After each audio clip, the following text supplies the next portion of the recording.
The war had a way of stealing the color from everything it touched. Georgia felt it as she knelt in the dust beside the wounded soldier. The sky above her washed pale and empty, like it had forgotten how to be blue. His name was Eli Turner. He couldn't have been more than 20, his uniform stiff with dried blood and dirt, his breath shallow and uneven. The fighting had moved on hours ago, leaving behind silence so loud it rang in Georgia's ears. She had been helping where she could, bandaging, praying, holding hands, when there was nothing else left to do. Eli's fingers caught her sleeve as she tried to rise. "Miss," he whispered, his voice barely there. "Please, don't go." Georgia leaned closer, brushing sweat-damp hair from his forehead. "I'm here," she said softly. "You're not alone." His hand trembled as he reached into the inside pocket of his jacket. With effort that clearly cost him, he pulled out a folded, worn envelope. The paper was creased and smudged, the edges soft from being opened and refolded countless times. "My home," he said, swallowing hard. "I won't make it back." Georgia's chest tightened.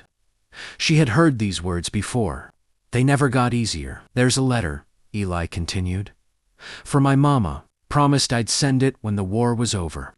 But his breath hitched, pain flickering across his face.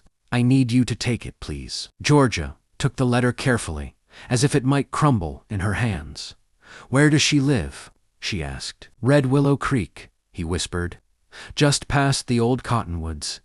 White fence, she waits on the porch every evening." His eyes glistened, staring past Georgia now, as if he could already see it, the house, the porch, the woman who raised him. "I can't break my promise," he said. "Not to her." "You won't," Georgia replied, though her voice shook. "I swear it. I'll see it delivered." Relief softened his features. His grip loosened, and with one final breath, Eli Turner was gone. Georgia stayed there long after, long enough for the sun to dip low and paint the land in gold and shadow. She pressed the letter to her chest, the weight of it heavier than anything she had ever carried. The war ended weeks later. Georgia returned to civilian life, but the letter never left her thoughts. Red Willow Creek lay far beyond the towns she knew, across stretches of land rumored to be unforgiving empty plains, broken roads, and places where help was scarce. Still, she packed her bag, mounted a borrowed horse, and set out. 2 days into the journey, trouble found her. A sudden storm rolled in, fierce and fast. Rain lashed the earth, turning the trail to mud. Her horse stumbled near a rocky ridge, throwing Georgia hard to the ground. Pain shot through her ankle, sharp and immediate. By the time she managed to stand, the horse had bolted, disappearing into the rain. Georgia limped forward, soaked and shaking, until she saw it a ranch house set back from the trail, half hidden by dark hills and twisted fence posts. Smoke rose faintly from the chimney. She knocked, uncertain. The door opened to reveal a tall man with weathered features and wary eyes. His hair was dark, his expression closed off like the land around him. "Yes," he said, his voice low. "I'm sorry to bother you," Georgia said, fighting the pain in her leg. "My name is Georgia. I was traveling to Red Willow Creek. I was wondering if you might—" His gaze dropped to her ankle, then back to her face. "You're hurt," he said. "Yes," she admitted, "and I need help." The man hesitated, clearly unused to visitors or kindness. Finally, he stepped aside. "Name's Mathew," he said. "You'd better come in before that storm finishes what it started." Georgia crossed the threshold, clutching the letter beneath her coat, unaware that this reclusive rancher would change the course of her journey and her heart. Mathew didn't ask questions as Georgia settled into the straight-backed chair near the fire. He brought a basin of warm water, a clean cloth, and a quiet efficiency that told her he was used to tending wounds his own, perhaps, or those of animals that didn't complain. "May I?" asked, gesturing to her ankle. Georgia nodded, rolling up her trouser leg. The swelling had already begun, purple blooming beneath the skin. Mathew's jaw tightened, but his hands remained steady as he cleaned the scrape and wrapped it carefully. "You're lucky," he said. "Sprain, maybe, not broken." "That's good news," Georgia replied, managing a small smile. "I don't suppose you get many travelers out here." "None that knock," he said, standing and rinsing his hands. "Most folks avoid this stretch of land." She glanced around the modest cabin, clean but sparse, as if comfort were something Mathew allowed, only in small measures. "Why is that?" "Because it's lonely," he answered simply. Georgia felt the truth of that settle between them. Loneliness clung to the place, not in an unkind way, but in the way silence fills a room long left empty. Mathew poured her a cup of tea and placed it on the table. "You can stay the night," he said. "Storm won't pass until morning." "Thank you," she said, sincerely. "I won't be any trouble." He gave a short nod, then retreated to the other side of the room, keeping a careful distance. Georgia noticed the way his eyes flicked toward the door, the windows always watching, always guarded. As the fire crackled, she reached into her coat and checked the letter. Still there, still safe. Mathew noticed the movement. "Something important." "Yes," Georgia said, hesitating. "It's a letter. I promised a soldier I'd deliver it to his mother." That earned her a longer look. "You come all this way for a promise." "I do," she said. "Some promises don't belong to us. They belong to the people we leave behind." Mathew looked away, his expression unreadable. "War leaves a lot behind." The words carried weight, as if he knew them personally. The storm raged through the night, wind howling against the walls like it wanted inside. Georgia slept lightly, waking now and then to the sound of boots on the floorboards, as Mathew checked the doors and windows. Morning came gray and quiet. Georgia tried to stand and nearly fell. Mathew was there in an instant, catching her elbow. "You won't make Red Willow Creek on that ankle," he said. "Not alone." She sighed, frustration welling up. "I don't have much choice." "You do," he replied. "I'll take you." Georgia blinked. "You will." He hesitated, clearly reconsidering his own words. "I've got supplies to deliver near there anyway." She sensed that wasn't entirely true, but she didn't press him. "Thank you," she said again. They set out mid-morning, Georgia riding behind Mathew on his horse. The closeness felt strange at first, his back solid, steady, the scent of leather and earth clinging to him. Neither spoke much, but the silence between them felt different now, less sharp. As the land stretched wide before them, Georgia studied him quietly. He moved like someone who trusted the open spaces more than people. "What made you stay out here?" she asked finally. Mathew's shoulders stiffened. "People don't always come back the same." She understood. The war had changed. Her too taught her how fragile life was, how precious final words could be. They rode on, dust rising beneath the horses' hooves, the letter pressed safely against George's heart. Somewhere ahead was Red Willow Creek. Somewhere ahead was a mother waiting on a porch. And somewhere along the trail, Georgia realized she was no longer carrying the weight of that promise alone. The road to Red Willow Creek narrowed as they rode deeper into the plains, flanked by tall grass that swayed like a restless sea. Georgia's ankle throbbed with each mile, but Mathew adjusted their pace without a word, sensing when she needed rest. It was a quiet kindness, one that didn't demand thanks. They stopped near a dry riverbed, just past noon.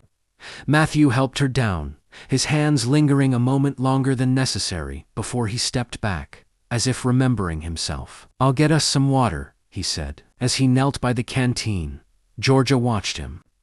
There was a heaviness to him, something unresolved, like a story he kept locked away. The kind of man shaped by loss rather than comfort. "You were in the war," she said gently. Mathew froze. "Everyone I meet lately was," he replied after a moment. "That's not what I meant," Georgia said. "You carry it differently." He exhaled slowly and straightened. "I left for the war with a brother," he said. "Only one of us came home." Georgia's heart sank. "I'm sorry. He wrote letters to," Mathew continued. "I promised I'd bring him back. Promises don't always listen." She reached for his hand, instinctively, and this time he didn't pull away. That's why this letter matters, she said. Because someone must keep the promise, even when the one who made it can't. Mathew nodded, eyes distant. Maybe that's why I agreed to help you. They reached the outskirts of Red Willow Creek by late afternoon. Smoke curled from chimneys, and the sound of distant laughter drifted through the air. Georgia felt her chest tighten as they passed a white fence near the cottonwoods. That's it, she whispered. That's his home. Mathew stopped the horse. On the porch sat an older woman, hands folded in her lap, eyes fixed on the horizon. She didn't move, didn't call out. She simply waited, as if hope itself had taught her patience. Georgia dismounted carefully, leaning on Mathew's arm as she walked toward the porch. Every step felt heavy with meaning. Ma'am, Georgia said softly. The woman looked up. One glance at Georgia's face was enough. She knew my Eli, she asked, her voice steady in a way that broke Georgia's heart. Georgia nodded, pressing the letter into her hands. He wanted you to have this. He asked me to promise. The woman held the envelope like something sacred. Tears slipped down her cheeks, but she didn't sob. She simply nodded, as though this moment had lived in her heart for a long time. Thank you for bringing him home, she said. Georgia swallowed hard. He loved you very much. As Georgia turned away, Mathew removed his hat, standing silent in respect. The wind rustled the cottonwoods, carrying away words that no longer needed to be spoken. They rode away as the sun dipped low, painting the sky in soft pinks and golds. You did a good thing, Mathew said quietly. So did you, Georgia replied. She thought the journey was over, that once the letter was delivered, the ache would ease. But as they traveled back toward Mathew's ranch, Georgia realized something had shifted. The letter was gone, but its purpose had woven something new between them. That night, back at the ranch, Georgia's ankle worsened. Fever followed, burning through her veins. Mathew stayed at her bedside, wiping her brow, murmuring words he didn't realize he knew how to say. Don't leave, he whispered once, thinking she slept. I've lost enough. George's hand tightened around his, and in that quiet room, surrounded by shadows and lamplight, both of them felt the fragile beginning of something worth holding on to. Georgia woke to the sound of rain tapping gently against the window. For a moment, she didn't know where she was. The ceiling above her was rough-hewn wood, not canvas or sky, and the air smelled of coffee and clean linen. Then she felt the warmth. Mathew sat beside the bed, his head bowed, one hand wrapped loosely around hers, as if afraid she might vanish if he let go. His other arm rested on the edge of the mattress, weariness etched deep into his face. Mathew, she whispered. His head snapped up instantly. You're awake. She smiled faintly. I was starting to think you liked talking to me better when I wasn't listening. Relief washed over him, so plainly he didn't bother hiding it. You scared me, he said. Fever broke just before dawn. I'm sorry, she murmured. He shook his head. Don't be. You stayed. The words hung between them, heavier than they sounded. Georgia recovered slowly over the next few days. Mathew insisted she rest, bringing her meals, changing bandages, and pretending not to notice how often their eyes lingered on each other. The ranch no longer felt lonely, it felt lived in. One evening, as the sun dipped low and painted the land gold, Georgia sat on the porch, her ankle wrapped and elevated. Mathew leaned against the railing nearby, staring out at the open fields. I always thought being alone was easier, he said suddenly. And now? Georgia asked. Now, I think I was just afraid of staying. She turned toward him. What happened to your brother? Mathew swallowed. He was shot while covering our retreat. I held him as he died. He asked me to take his things home, and I never could. Every time I tried, it felt like reopening the wound. Georgia reached for his hand. You helped me deliver someone else's goodbye. That matters, he nodded. You reminded me that avoiding pain doesn't honor the people we loved. A letter arrived 2 days later, delivered by a passing rider. It was from Eli's mother. Because of you, it read, I sleep easier. Because of you, I know my son's last words came from love, not fear. Georgia pressed the letter to her chest, tears slipping free. Mathew watched her quietly. "What will you do now?" he asked. She looked out at the land, stretching endlessly ahead. "I don't know. For the first time, I'm not in a hurry to leave." Mathew's breath caught. "You could stay, if you wanted." "I would want that," she said. The next morning, they rode together into town, not as travelers passing through, but as two people choosing something new. Georgia found herself laughing again, feeling lighter than she had in years. Mathew walked beside her, no longer hiding behind silence. The past still lived with them, loss always did, but it no longer owned them. That night, under a sky scattered with stars, Mathew reached for Georgia's hand. "Some letters, end stories," he said. "Yours began one." She smiled, leaning into him. "Then I'm glad I kept the promise." The wind moved softly through the grass, carrying echoes of grief, hope, and something stronger than both, love. The morning came slow and golden, spilling sunlight across the ranch like a blessing. Georgia stood on the porch, steady now on her healed ankle, breathing in the scent of fresh earth and coffee drifting from inside. For the first time since the war, she felt rooted, no longer carried forward by duty alone. Mathew stepped out beside her, hat in hand. "I was thinking," he said, his voice careful but sure. "There's an empty room in the house. Has been for years." Georgia smiled, understanding what he wasn't quite brave enough to say yet. "I noticed," she replied.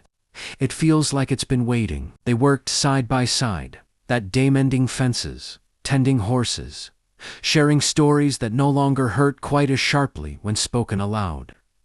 Mathew spoke of his brother with a softness that hadn't been there before, and Georgia shared memories of the soldiers she'd helped, of promises kept, and those still echoing. That afternoon, they rode into town together once more.